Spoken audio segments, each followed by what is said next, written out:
Hello and welcome to the Merryweather Knitting Podcast. My name is Gabriella and I'm coming to you today from my home in Germany, where I'm so excited to chat with you about knitting, handcrafting, slow and artful living.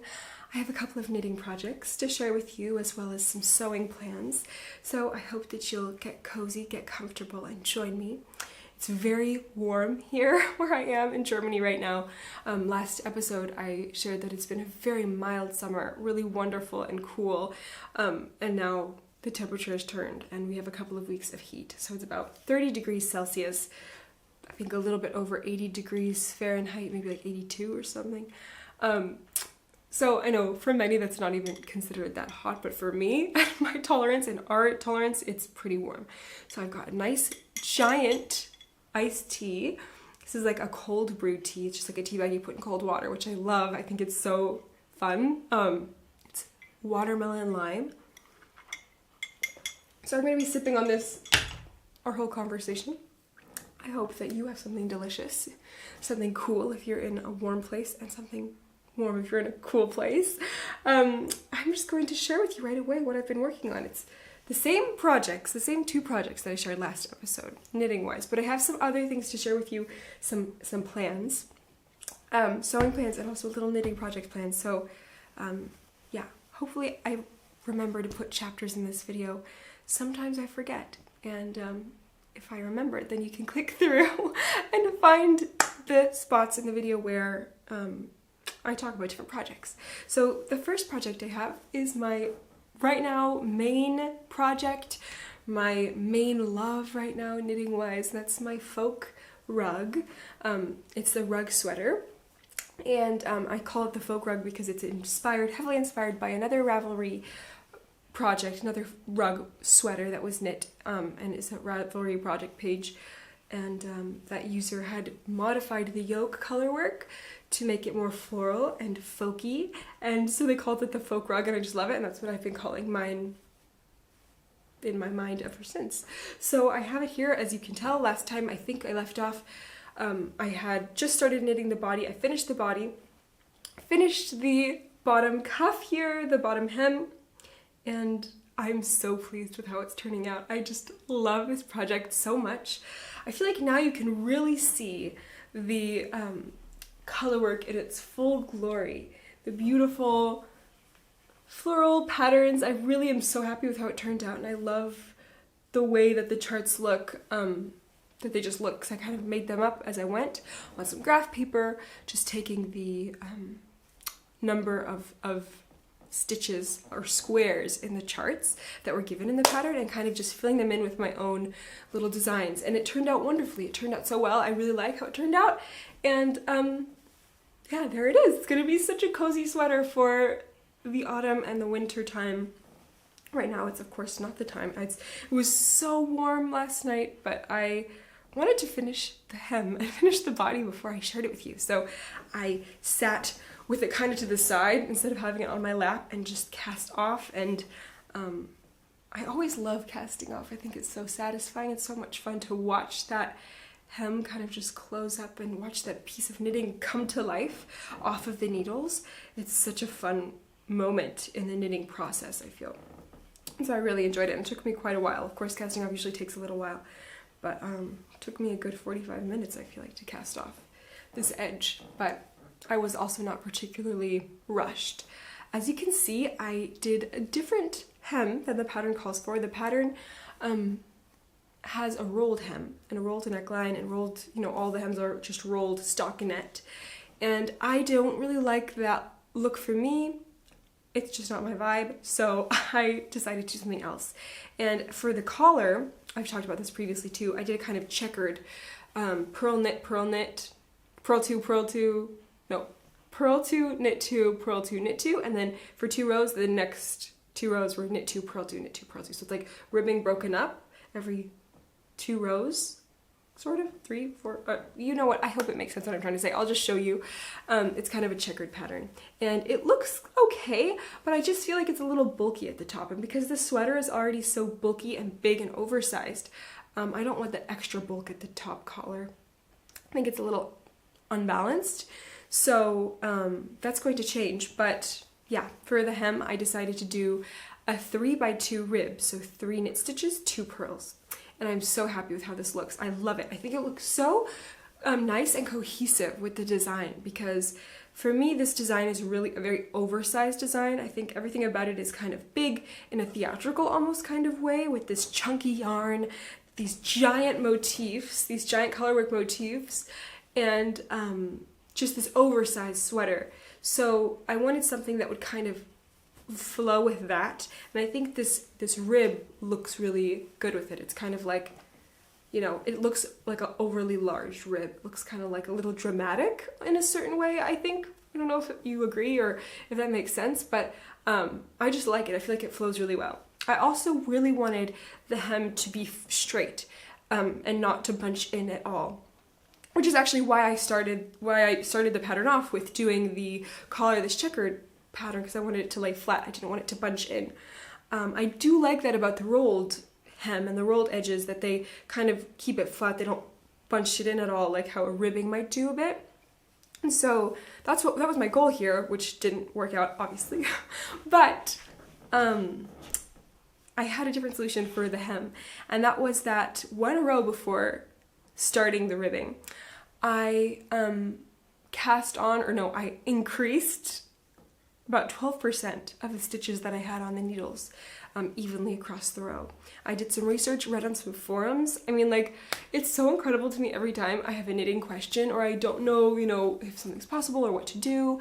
There's so many resources online, and resources that go back quite a long time now. So there's all kinds of different people, patterns, projects, and information about what to do if you encounter an issue in your knitting, or you have a problem you want to solve, or you have a construction kind of issue or a technique you want to try. There's so many resources now, which is such a gift to be able to have access to all of that. So I did some research. How do I make ribbing not bunch in? And I found some great information, and someone suggested to increase on the row before you start the ribbing, and that gives it a bit of a more of a boxy look rather than kind of a bunched in look. And some people also go up a needle size. There are lots of different approaches, but I really liked that idea of increasing, and I did it, and I'm so happy with it. I'm so happy with the result. It looks wonderful. I just love it, and I tried it on. It looks amazing. I mean, like, it looks so good. I love how it looks. It fits me well. It's very oversized for me. I wear usually a size medium in women's and knitwear design. I'm usually like a medium. Pretty much always I knit a medium for myself. Sometimes I make little modifications, but not very big ones. But this sweater, it's very oversized on me. Just trying to give you information in case you want to knit this, depending on your size. Maybe it helps you gauge. I think it's always helpful to hear what size is someone's knitting, especially if it's a pattern that is has only one size, to see kind of how it would fit them. I'll share, obviously, when I finish with the sweater, you'll see it on me. But it's very oversized. It's very, you know, I have lots of room in it. I knit longer than the pattern calls for. I wanted it to be a little bit longer on me, and so I knit it kind of mid-hip, a little bit lower hip, so that I can wear like leggings or like yoga pants or flares that are kind of a little tighter, and have it go over my lower back and just kind of cover. So yeah, it goes down quite long, but it's very big. And what was I going to say? Oh yeah, my husband tried it on. He tried this on after I finished it. He is a men's XL in Europe. In America, kind of the same. The American XL is a little bit different than the European, or at least the German, but let's just say it's kind of like an American XL. He's very tall. I mean, he's not very tall, but he's a tall man. He's like, you know, a big man, and it fit him very well. Like, it fit him like it was like made for him. It's the perfect size for him, except for it was a little too short for him. So I could literally knit this rug pattern for him, except to make it just a little bit longer, and he would have a perfect sweater that fits him just perfectly. I think he doesn't want any more bulkier weight yarn or Aran weight sweaters, because I have a couple that I've knit him, and yeah, last I talked to him about it, he had expressed some interest in a more fine fingering weight kind of a sweater. And And so I probably have to work on something like that for him. Or maybe a DK weight. Maybe I could get away with DK. So I don't think I'll knit him a rug, even though it would knit up so quickly and it would be so satisfying. I'll just stick with this one. And I don't really usually like to knit the same pattern twice, especially when it comes to a bigger project like this. I love variety. So yeah, but it was fun to see that it fit him perfectly and that it was just like, except for the fact that it was a tiny bit short, it would be perfect for him. And just, yeah, it was so cool. He also was like, that color's not for me, but you know, it's for me. I want the sweater. So it's very fine that he wasn't the biggest fan of the sweater color. This is knit in Jamieson & Smith chunky yarn in the colorway Fuchsia for the main color, and the colorway Lupin for the contrasting color.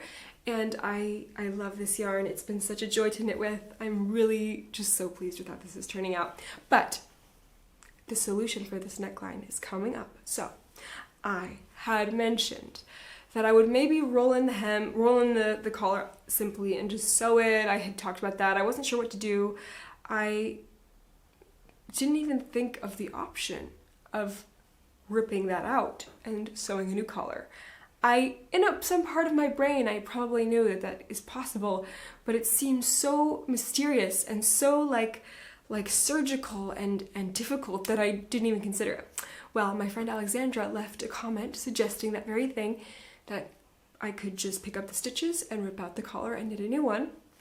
She said that she had done it before and that she had success with it, and she's a very skilled knitter, so I took that with a grain of salt first because I was like, yeah, she could do it, but I don't know if I can because she knits beautiful, complicated things, I feel like. But I decided I'm going to try it.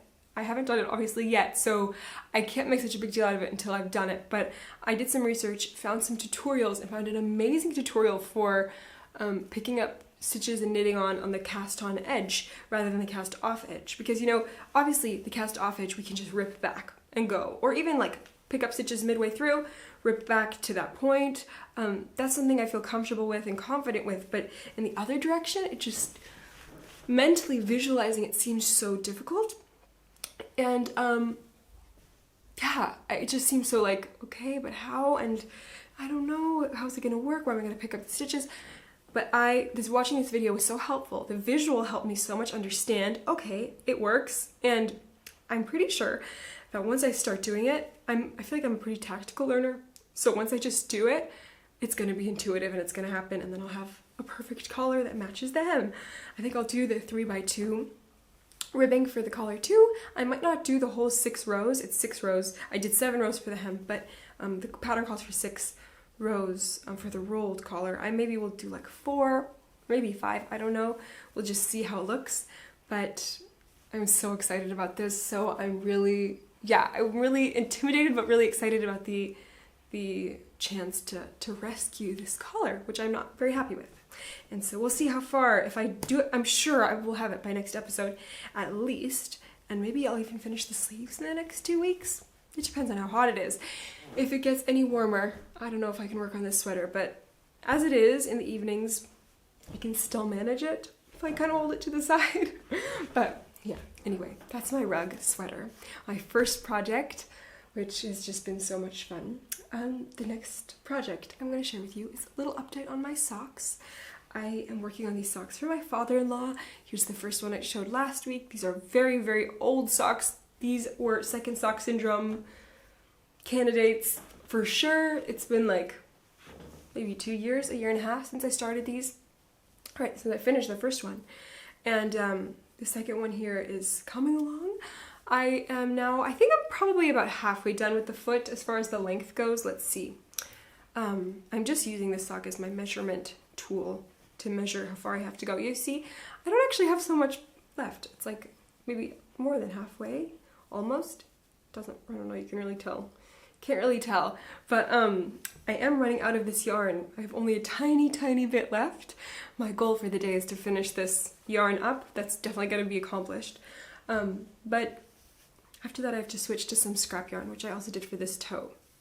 Because when I started this project, my husband Nick chose the yarn for his dad's pair of socks, and I was not so sure if I'd have enough of this yarn colorway to do the whole sock, so I thought, okay, I'll do cuff, heel, and toe in a different colorway and some other scraps, and it's worked so far, but yeah, it's gonna maybe look a little uneven. Hopefully that's okay.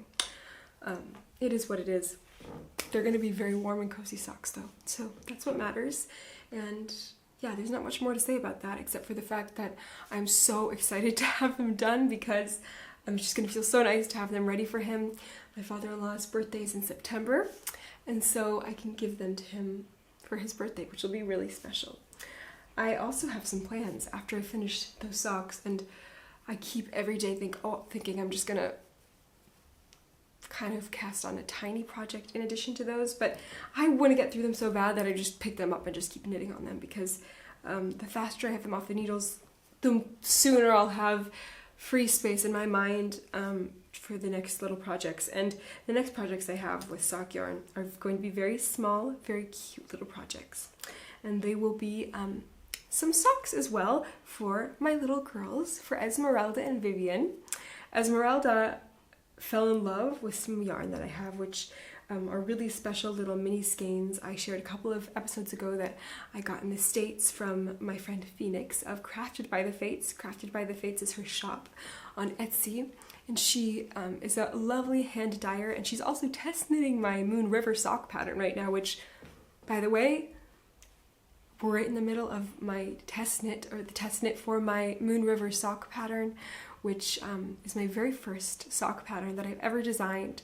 It was a design that took me quite some time, was really special, close to my heart, and it's finally at the point where it's being test knit, and so in a couple of weeks that pattern will be out and released, maybe by the next episode. I'm really excited to share it with you, and it's always so much fun to see the test knitters as they progress on their socks, seeing the different colorways they chose. Each test knitter has chosen such a beautiful colorways, vibrant ones, subtle ones, light ones, dark ones, variegated, solid, all kinds of different colors, which is so much fun. As you know, as I was knitting the sock myself, I was so inspired by the colorway that I was working with, which is the Soleil colorway from Paper Crane Yarns. My friend Ashley, who's also test knitting the socks in a stunning colorway, which is actually called the Moon River colorway. It's the most beautiful kind of like chartreuse gold, stunning yarn. But it's so fun because that colorway was so inspiring for me, and it really brought the motif to life for me. But seeing the motif that I designed, these cable and lace pattern on the socks, coming to life on different shades and different, colorways and different bases is so inspiring in new ways, and kind of makes the pattern come to life for me in a whole other way. So it's the most amazing, fun thing to be watching and seeing this pattern be knit up. And I can't wait to share it with you when it comes out. But back to the yarn, the beautiful yarn from Crafted by the Fates. I got a little mini skein set from her while I was there, and I wasn't sure what this would become. I just was so drawn to it. I thought it was so cute and beautiful. It was called, the set was called Found Fae, which was so mystical and whimsical, and I just loved the name and loved all the really bright pops of color. Especially for mini skeins. I love like really bright little mini skeins. I think they're so cute and so fun. So I picked it up, and immediately Esmeralda was drawn to them, and she was like, I want socks from these yarns, this one or this one. And so she kept like saying, okay, I want socks with the pink one, no, with the green one, there's kind of a green one, the purple one, the blue one. And now I told her, okay, I'm gonna knit your socks next. Which yarn do you want for your first pair of socks? And she's been very adamantly decided that she wants this beautiful blue colorway. I think it's so pretty.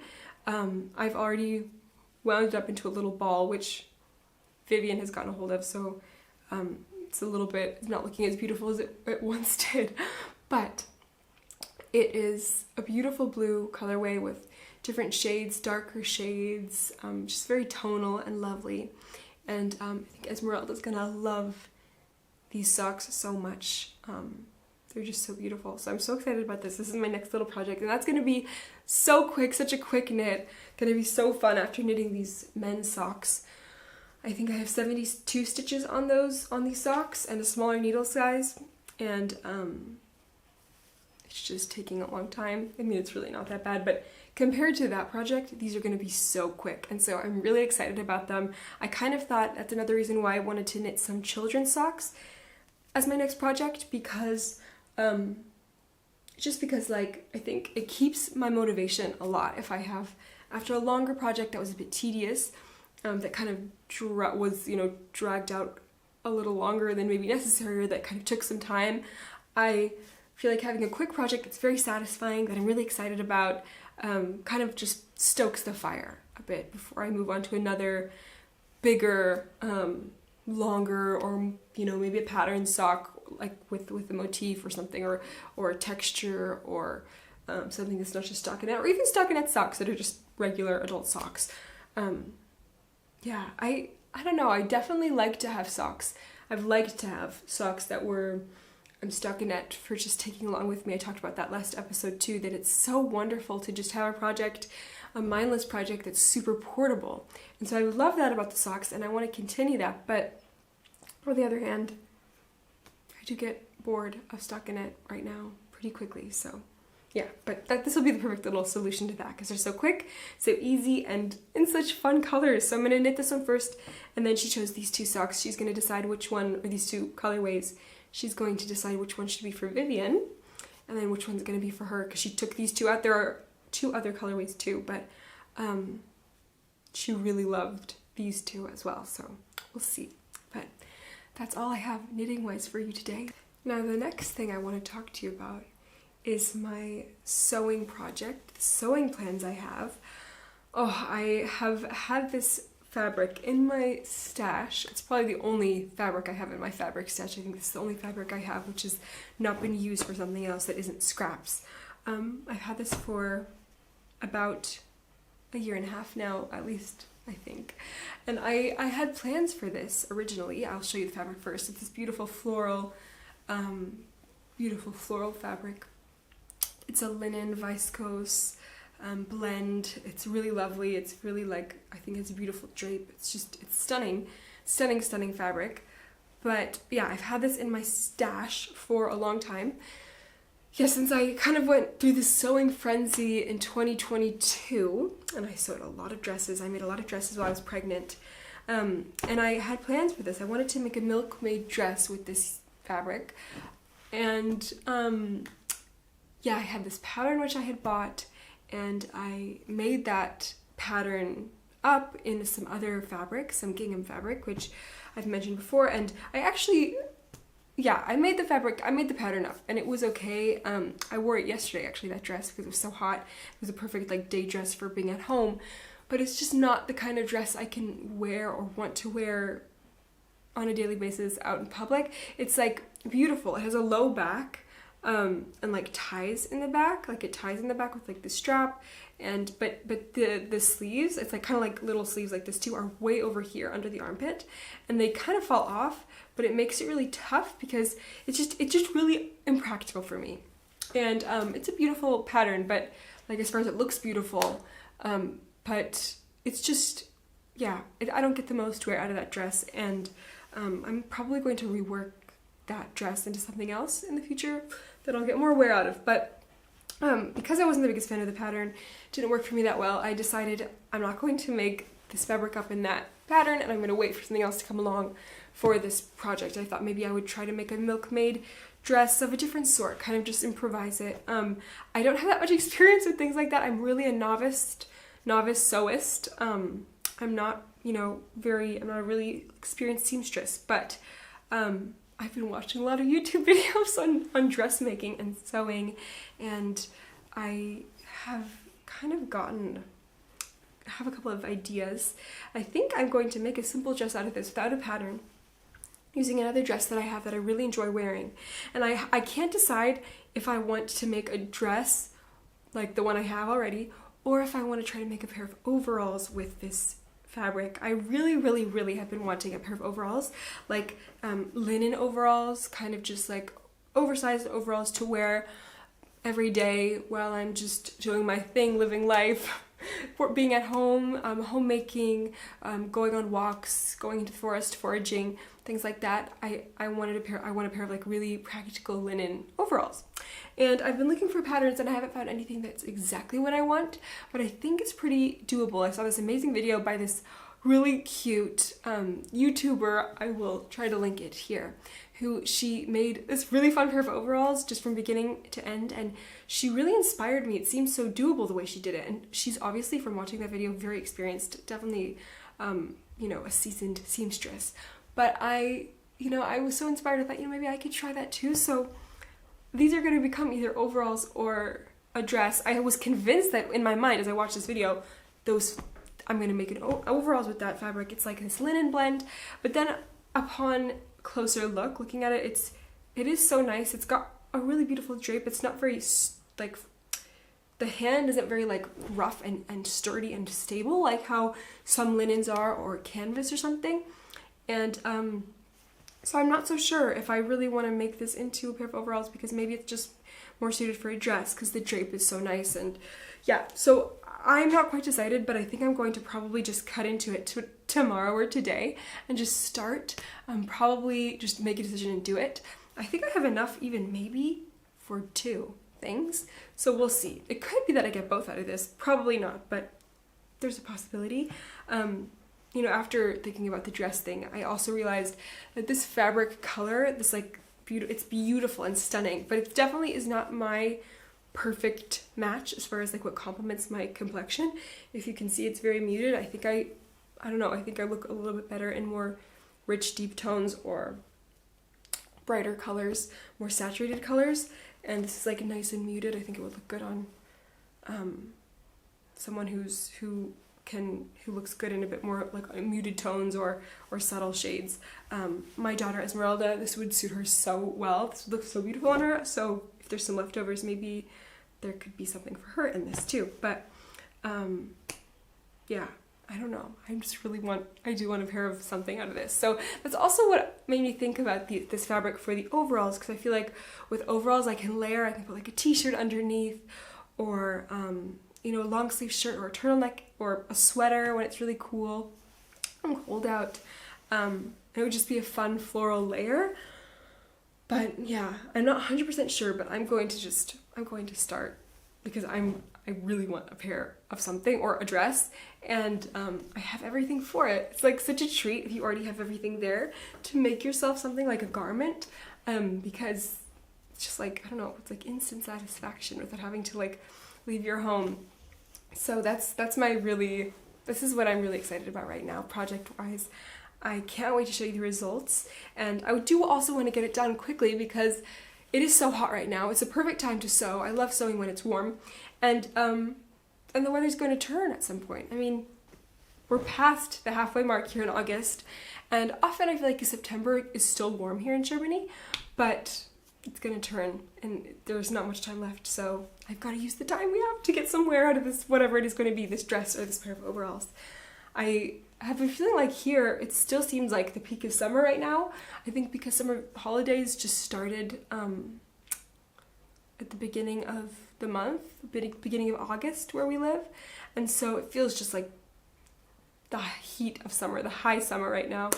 And I know for a lot of my family in the States, school is starting already. It's already started, which makes it feel more like fall.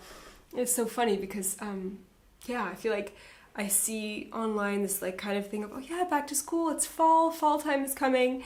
Whereas here, I feel like this is 100% still summer. Summer is in full swing still, and it's not over yet. So yeah, I'm very thankful for that. Although it's gonna start pretty quickly, so I know I just have to soak in these last few days before autumn comes. Oh, it's always so bittersweet, isn't it?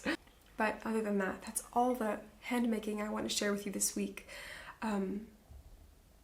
It's been such a lovely time. I feel like I've really enjoyed this season, and one thing that has been so much fun for me lately, which is something I never would have imagined enjoying or having be something I would like so much, is running. I started running this year. At the beginning of the year, I had this kind of dream to run a marathon this year in 2023. It was one of my New Year's resolutions to run a marathon. At the beginning of 2023, you have to understand, I've never been a runner of any kind. Running is not my forte, was not my forte, totally like not my element at all. But I had this thought in my mind, I've had it for a long time, that I would love to run one marathon in my life as like kind of like a bucket list thing, something to just have accomplished and done, because I think it's such a cool, amazing thing to have done. And so I wanted to do it. And I thought, what better time than now? If not now, when? You know, it's always the case, like thinking one day, but why not now? And so I decided 2023 would be the year I would do it. And so I started, you know, the process, and after having Vivian, I had to do like some rehabilitation to be able to even run, because running is pretty high impact. And then in like May I started, and so it's been May, June, July, okay, so it's like I'm in the 4th month of running. It's not very long, but I'm in the midst of my training plan now to get to the marathon, hopefully by the end of the year. And I've just loved it so much. It's been so much fun, and it's become such a source of rest and inspiration to be able to get out and just get some time in nature, because usually I go out, and we live in more of the town city area. But now that I'm doing longer runs, I just run right out of the city into the forest and up this little mountain into the mountain park. And oh, it's so beautiful. On my way, I see all kinds of wildlife. I see nature. I pass through this like field of horses and get to look at them, and oh, there's like a creek and a spring that I pass by, and it's so beautiful and so much fun, and something I've really, really enjoyed. So yeah, I've just been loving that. That's been so inspiring, and it's so interesting because it's really not something I ever would have imagined liking. As far as like exercise goes, I'm definitely more of like a walker, a hiker, and not a super intense person in that way. And dancing, I love to dance. I've done yoga. I'm certified yoga teacher because my mother had a yoga school, and so yeah, I mostly did a lot of yoga and things like that. But running was just not really on my radar, but doing it has been so much fun. It's so wonderful, and yeah, I just loved it. So that's been one amazing inspiration source this summer for me, and I'm looking forward to also the weather getting cooler as I run, because I think that'll make the runs even easier in a way, and because on really hot days, of course, not that fun to just like be out there, although I do try to go in the morning before it gets too hot. But yeah, sharing with you all kinds of things. I don't want to keep you any longer. I hope that you share with me a little bit about what you've been up to, what you've been making, what you've been inspired by in this season, whether that be the cooler season or the warmer season, depending on your hemisphere. Yeah, now I'm gonna go and maybe cut into this fabric. After talking about it with you, I feel like this urge to just kind of just figure it out and make a dress or make some overalls out of it. So we'll see if I can. We'll see if I get to it now, and if I can. I have a little bit of time left before my little family comes home. Nick has taken the girls to his parents' house for the morning to play, and yeah, I'm sure they're having the time of their lives. They always have so much fun with their Oma and Opa. But yeah, it means that I have some time for myself and time to make things. So we'll see what I do, but I'm thinking I'm gonna cut into this fabric now. So I will leave you. I hope that you have a fantastic day with lots and lots of happy making and knitting and crafting, and I can't wait to see you again next time for more knitting and crafting, hand making chat. Take care. Bye.